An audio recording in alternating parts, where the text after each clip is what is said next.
चुप सुलुलुलु गप गप घन्टे गप गप घन्टे गप गप पनिसमेन्टमा आइज नत्र नहीं नहीं म भन्दिन ए कट गरेर खेदाइदिन्छु अर्को म्याचमा जित अर्को म्याचमा जित अनि म भन्छु ल भाइ जा भाइ ल म कट गरेर खेदाइदिन्छु कट गरे कसम विदिन आवर हर्क साम्पाङ जिन्दाबाद भनेनस् भने खेदाइदिन्छु म अघि तैँले कस्तो कस्तो पनिसमेन्ट राख्दै थिइस् कुरो के ए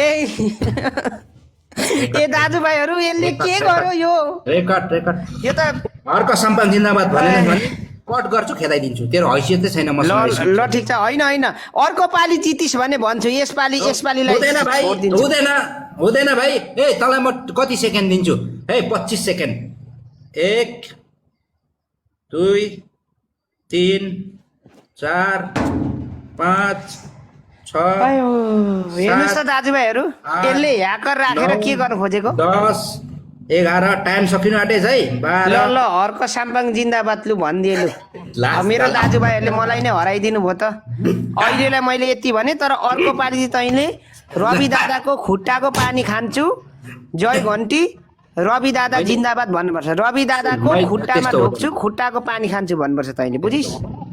त्यस्तो हुँदैन भाइ तेरो औकात भन्दा औकातमा बसेर बोल एकछिन म्याच सुरु गर एकछिन नगर न यहाँ मैले तँलाई हर्कको खुट्टाको पानी खान्छु भन्न लागेको छु छैन नि त हर्क साम्पाङले राम्रो काम गरेको हुनाले उसलाई जिन्दाबाद मात्र भनेको साधारण कुरो नर्मल कुरो है त्यो मेरो मनोबलै घट्ने गरी म त्यो त्यो त्यो रविको खुट्टा चाटेर त्यस्तो मैले भनेको छु तँलाई पनि मैले हर्कको चाहिँ खुट्टा चाट भन्नु लागेको छुइनँ भाइ नैतिकता मैले अघि बारम्बार भन्दैछु तिमीहरू सरकार पक्षमा बसेको तिमीहरूको सरकार छ सरकारमा बसेको ठुलो भएपछि ठुलो मान्छे जस्तो भएर बोल्न सिक्न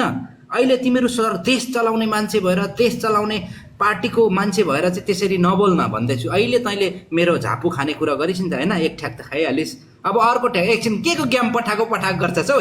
एकछिन पख्न अब मेरो डाइलग पनि सुन्नु पर्यो नि त यहाँ 2400 त त्यतिकै आएको छैन त भाइ है सुलुलुलुलुलुलुलुलुलुलुलु घन्टे